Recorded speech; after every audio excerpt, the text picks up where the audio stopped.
Okay, gang and non-gang members. You see, we keep hearing about all the different reasons you should be buying clean, and they're called fundamentals.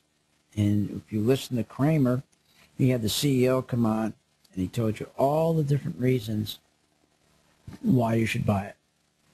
And if you look at this balance sheet, most people, they don't even know what a PE ratio is or EPS or any of this stuff. And you go down, it even gets worse.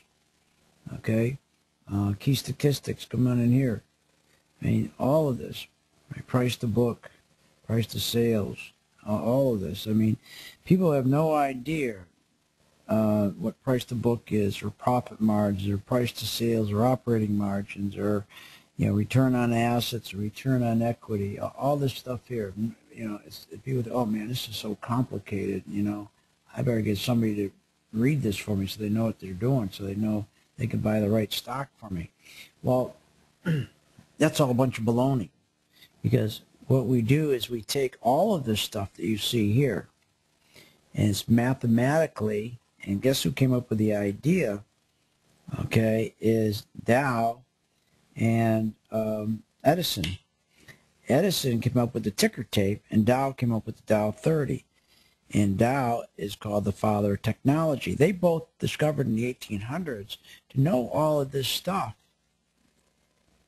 It was kind of complicated to study all of this. So what they want to do is put it in a form that would go on a chart, and then they could see if and follow the money, follow the institutions who were buying it. They extrapolated on a chart mathematically.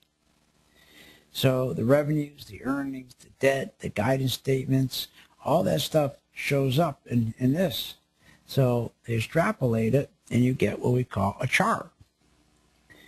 And so with all that information, if it's good, then the institutions buy it. If it's bad, they don't buy it. So we want to follow them. So let's do it.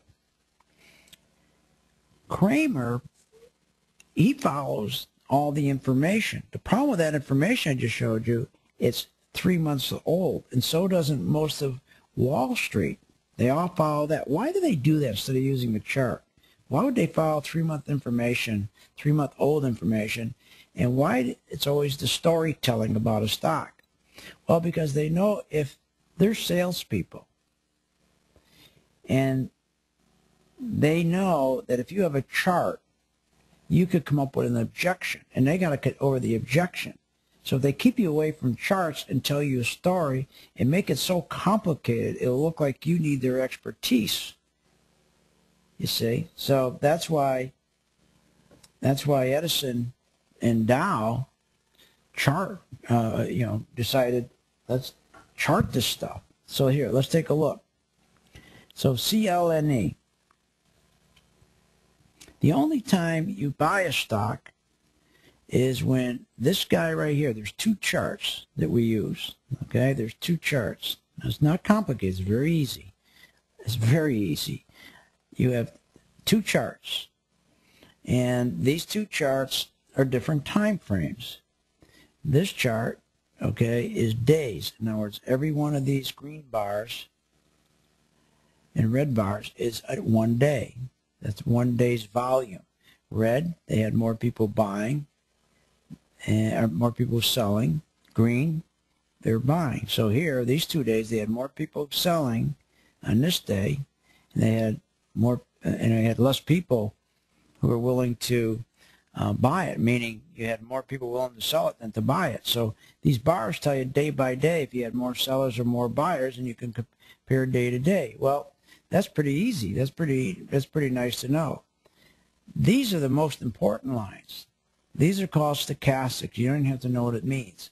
All it does, it measures the price action of the stock, and it measures whether people are buying it or not buying it. The big guys, the institution, not you or me. Here's how they work. The ideal thing is before you buy a stock, you never buy a stock unless this chart, see, these charts are weekly bars. 1 week, another week, another week. These are daily. So we go out to a longer time frame to see if the big guys are buying it. How do you know if they're buying it? Right here.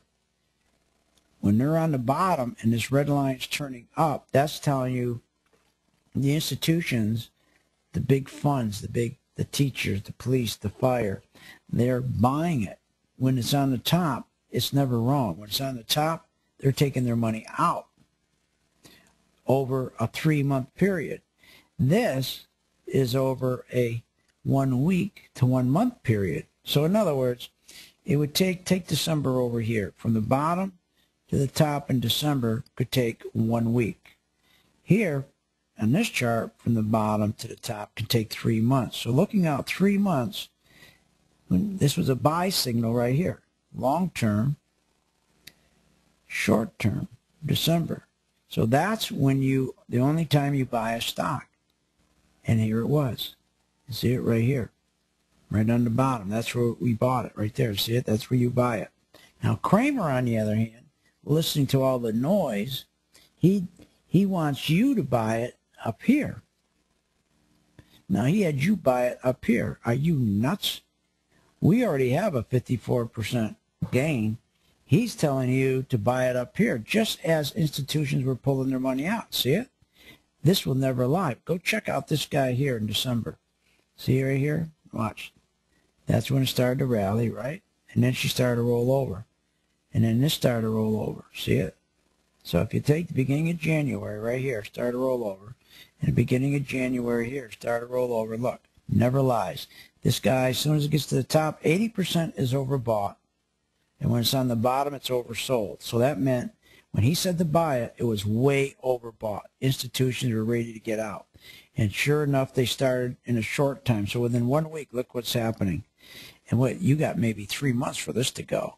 So it's starting its downward trend. See it? And never lies. So you got into stock, and you're already losing. So this chart over here, we'd use this chart, because this chart is a smaller chart. It measures each day. See it? 1 day, 2 days, 3 days. So you can see how fast the stock is falling, starting to deteriorate very quickly in a big downward trend. So he had his people go into the stock exactly at the wrong time. Exactly at the wrong time.